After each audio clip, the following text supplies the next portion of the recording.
Hi hello నమస్తే మామ, ఎట్లా ఉన్నారు? అంతా బాగున్నారా? బాగుండాలనే కోరుకుంటున్నా అందరూ.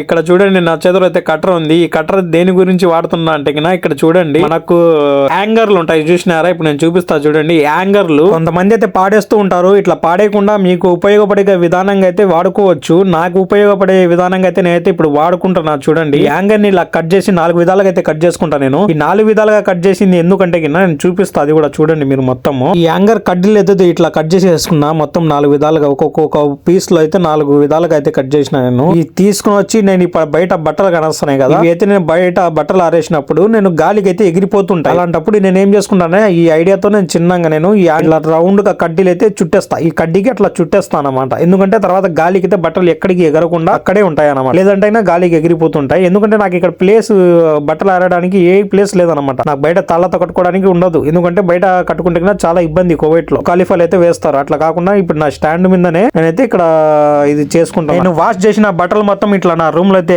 హ్యాంగర్ లాగా అతికిచ్చి అట్లా పెట్టేస్తాను నేను. చూడండి నా రౌండ్ గా బట్టలు ఎట్లా ఉన్నాయో. ఈ వీడియో మీకు నచ్చినట్లయితే please like and share and subscribe అయితే చేసుకోండి. Thank you so much for watching. Bye bye.